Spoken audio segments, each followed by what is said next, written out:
Welcome to the question of the day. Today's question is from Jeff in the Toronto area. Jeff asks, my team doesn't seem to be taking anything away from my trainings.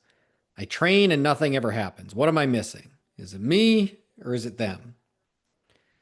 It's a great question, Jeff. Thank you for submitting. I want to rephrase that question first. So I want to rephrase this because we can hit this from both angles. I'm betting if you feel like they're not getting anything out of the trainings, I bet they're feeling the same thing. I bet they're feeling like I'm going to these trainings and I'm not getting anything out of these trainings. So there's probably frustrations from both sides. And so I want to address this really from both sides. It's frustrating as a sales leader when I'm training something and it doesn't seem to be landing, but it also is frustrating to go to a training and feel like I'm not getting anything out of it. Now there's a ton that we could dive into here. It's tough to judge it off of just that question. Really, like what I'd like to do, I'd like to get into specifics. I'd like to observe and see like what's happening right now, what's not happening, and really come out of that with what some opportunities might be in this training, like why it's not landing. But right now I don't have that. And there's a lot of things you can do to get resources on this too. There is a lot of classes that address how to execute a training. Some fantastic classes. We could also dive into this in a one-on-one type coaching call. I would love to set up a one-on-one coaching call so we could get into more of the specifics. But bottom line, if you go back about 20 years ago, 20 years ago, I was a teacher. And that's what I went to college for, was to be a teacher. So educating individuals. And bottom line, it's hard. It's really hard. Like teachers have the toughest job. And then you take somebody as like a sales leader, and I'm expected to do that to teach somebody something. And I don't have that background, I don't have that training. It's really hard to do and make it land. And I'm betting like you walk away a lot of times going like, man, that was a great lesson. Like I knew exactly what I was talking about. I showed them exactly what to do. And then none of it happens. And you're like, what, where did it go wrong? So I guess to back up to like to do a good training, right? You want to be riding along with your team. You want to be pulling out what are the opportunities that the team is going to benefit from. Like you've got a whole list you've prioritized and you're focusing on one thing each week. Like what is that employee going to be able to do at the end of this? And that's what you build your training around. And when you get into like how to do a training type classes, they go into like how do you open it up and how do you have the learning taking place in the middle, and then like how do you bring it to a close, right? So there's a lot of stuff we can go into here, but I just want to focus on, I guess, one big opportunity. This is the format all learning takes place in, and that format is I do, we do, you do. I do, we do, you do. So if you think about this, I want to give a real world example here, right? Think about any time you learned something. Probably best to go back to when you were like a young child, when you were learning things. You followed that format, that I do, we do, you do. Right now, I coach my daughter in softball, and I remember when all the girls were just starting out in softball, one of the things we focused on was how to hit a ball, right? And I followed the same process when I was coaching her how to hit a ball. I started with the I do. Okay. They watched me do it first. I showed them how I did it. I showed them like how I held the bat, which way the hands were. I showed them how my feet were, how I bent my knees. I showed them where I rested the bat, where my elbow should be. I showed them all these things and I explained it in detail so they could see what success looks like.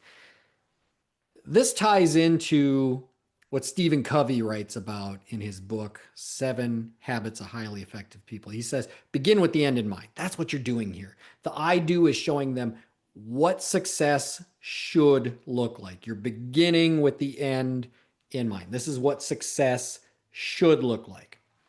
And so you model that success so they can see it. But then we progress into the we do. Now, the we do is when you're doing it together. And I remember like my daughter, right? Like she would grab the bat and she would get some of it, but some of it I would have to like re-guide her hands to get her hands positioned right and kind of like guide her elbow up. And maybe those first few swings I held on to the bat with her and I would help her swing the bat just so she could get that feeling of what it's supposed to feel like. So we did it together. But at some point, then we progressed into now you do it. You do it on your own. And I'm just checking in. I'm just giving feedback. Maybe more feedback, more checking in at first, but slowly I would start to wean off. And so I'm just checking in and giving feedback occasionally, right? So that's how people learn. I do, we do, you do. Now let's take this into a real work example, right?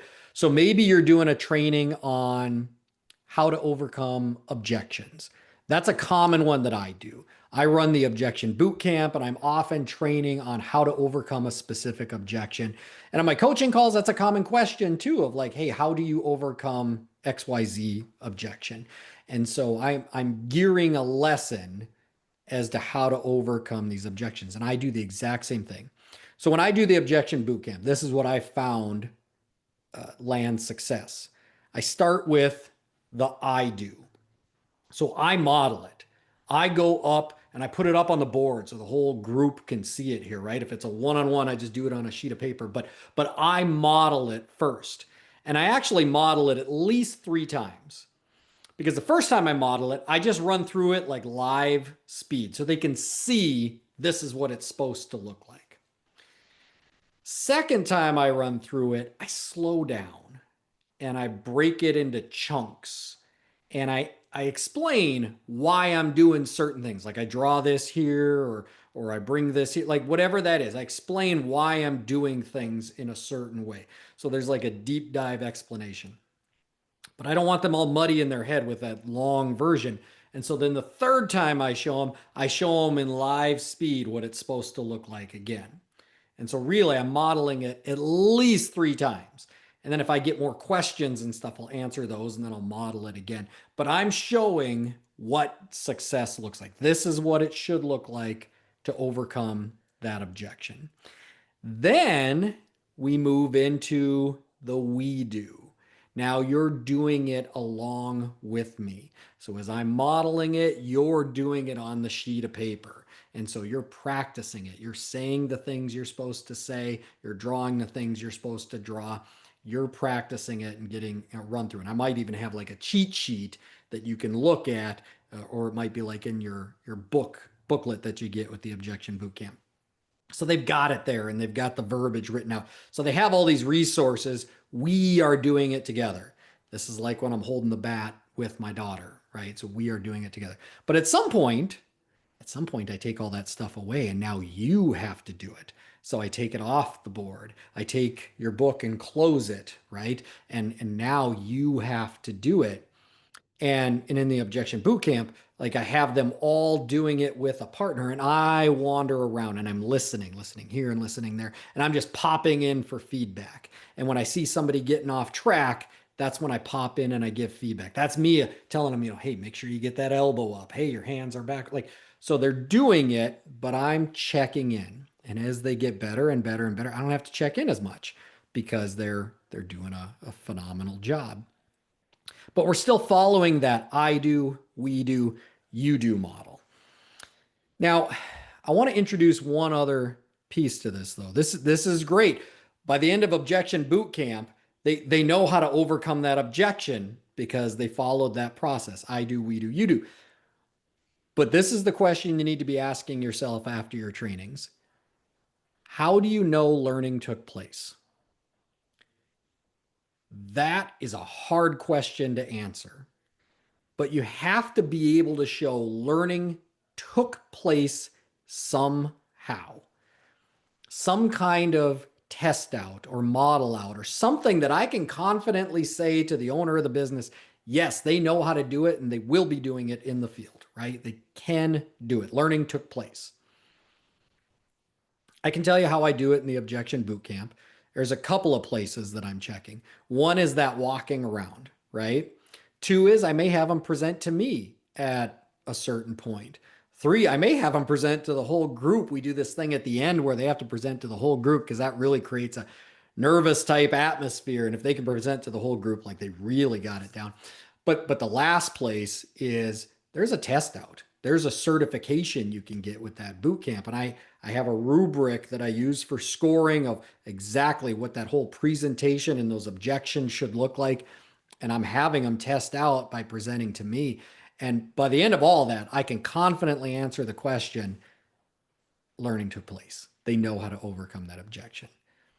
Now, that boot camp is a whole 3-day thing. You have like a 30-minute lesson here, but is there something that they modeled it to you or they did it to the group or they tested? Is there something you can point to say learning took place? Because if we followed that, I do, we do, you do, and I can point to something that says learning took place, then I know my trainings are landing. Then I know they're getting something out of it.